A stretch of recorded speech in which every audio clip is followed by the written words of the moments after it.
money is so good. Oh yeah. Yeah, and so now one of them is even saying, I want to go back to doing art, drawing, things, but I can't make the change yet because the money is too good right now. Because I think he just bought a house too. So that's like been the obstacles for some of these kids. Ours was, you got to be a graphic designer. Yeah. For them, Well, at least the option it allows people to make really good livings or decent livings now, as opposed to like not even that long ago. It was like, I mean, I have a lot of friends that I went to school with, and that they're not doing anything related to that's creative at all. They just gave up. They're like just got whatever day job that they could, and then they just completely gave it up, which I guess it happens, but it's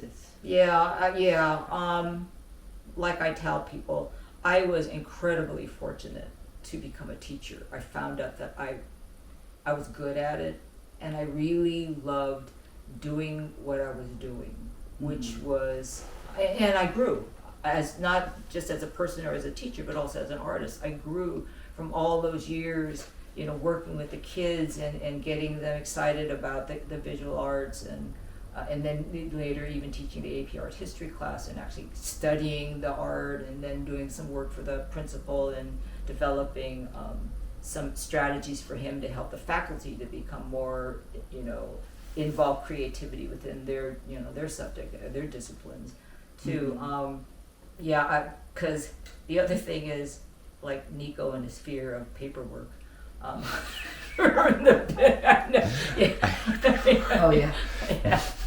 For me, it's I had always, I guess, because growing up when I did where I did and being lumped into that, you're an Asian student, and so you're you're smart, and this, the people would call me brain and whatnot, and thinking that that was me, but I just didn't choose to be like that. I don't think I ever was that, because I just, like, even nowadays, the nice thing about teaching is your insurance is taken care of, your putting money into your retirement is taken care of, your schedule is taken care of. I mean, all I have to do is show, well, not all I have to do, but really I just show up in class and I run through my plan with the kids, and I work with the kids, and all that other stuff that's not really interesting, it is important, but not interesting for me, where my brain just goes, nah, I don't want to go there, I'm going to go and draw, or I'm going to watch a movie on, watch some movie or something or other. That's always been there. And so for me, and like recently, like in the last few years now that, I'm not teaching, and I have my younger daughter do my taxes for me, because it's like, those questions are just like, I don't know what they're saying. And the biggest joke is I got a ticket because I had run through, no, I didn't run through a red light, but I made a right-hand turn from a yellow signal that turned into a stop, a red signal. And so I opted to do online traffic school. And it took me over 12 hours to do online traffic school. And I've got former students that are like, it took me like an hour. Why did it take you so long? And I go, well, because I was afraid that when it came time to do the final test, I would miss too many.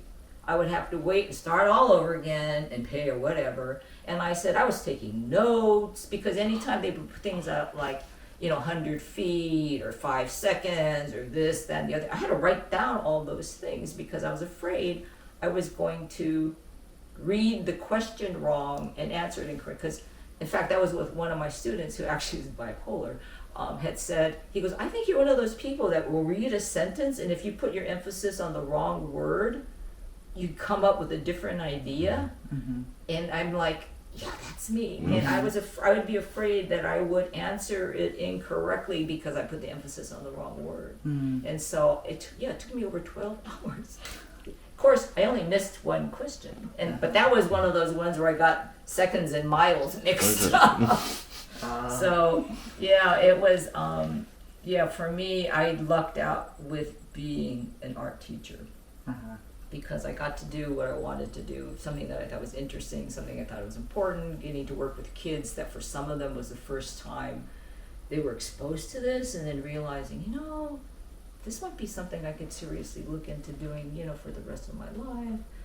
And, but being taken care of and all that other, big people, adult stuff, which I'm not very good at. Yeah. So let me ask you, do you miss teaching? Or was it hard to stop? It wasn't. Well, it's interesting because, when you're teaching, it's just, all the problems and all of the stresses and all of the issues are like in your face. But then it's like, as soon as you step out, like, even just as far as summer vacation, you realize that there was a lot of good that went on. And I think one of the things that was really uplifting for me were a number of former students that came to the reception. I had some from the very first high school that I taught at back in the 80s, when I was at Tussinai, when I was at Beckman, and the first thing I asked all of them was, does this work look like me?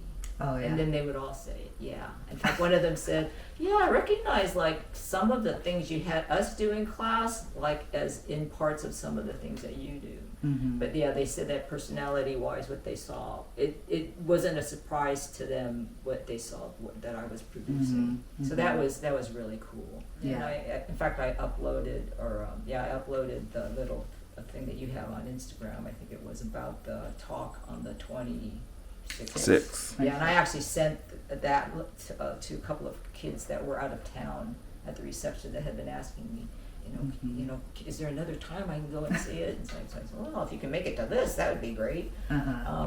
But yeah, it's, there were moments where you go crazy with teaching because it is nonstop. Teachers don't really have a summer vacation because you're too busy thinking about what had happened the year before, how can I improve this, what can I do, how can I change it, and then try to put it together for the fall. And it's always funny because in the summer, because you don't have classes, you don't have students, you come up with these amazing ideas, and then you introduce them when school starts, and as soon as the words leave your mouth and you see the kids looking at you, you're like, oh, it worked well in my head during the summer, but I guess it's not going to work too well here. Oh, funny. Yeah. It's like, we're going to collect all these things, we're going to put them all together, and then it's all of a sudden like the practicalities of it. So when you're sitting there looking at all these kids, you're kind of going, I don't think this is going to work out the way I thought it was. So now, though, are you able to just take those ideas that come to you and then just put it into your own work? Or is it a different thought process when you're like thinking of the kids versus your own work? It's sort of, no, I think it's a lot alike, which is I see a sort of general outcome that I want to have happen with my students. And I think the process, to the strategy to get to that point is similar to the strategy that I use when I'm making art, which is, in the case of teaching, I know what the end goal is, and then it's a matter of going backwards, and then, we need to have this first, and then this will follow this, and this, we call that backwards analysis, task analysis. But I think that brain exercise of the awareness of that process is what happens when I'm working on my art. It's just that I don't know what the outcome is going to be, but I know that there's a procedure of thinking that will get me to a logical conclusion. And I think teaching gives me the confidence to know that will happen. It might not happen, like in the next couple of days, it might not happen in the next couple of months, it might not happen for the next couple of years, but I know that I will figure it out. It's just that, there might not be an awareness that I have not experienced yet that will allow me to see what the next step is. And so to me, that's why I do what I do. And I think that's really why I love teaching so much too, is because I know if I trust myself and I know that I'm authentic and I know that I'm listening and I'm watching and I'm looking, what will happen will be what needed to happen.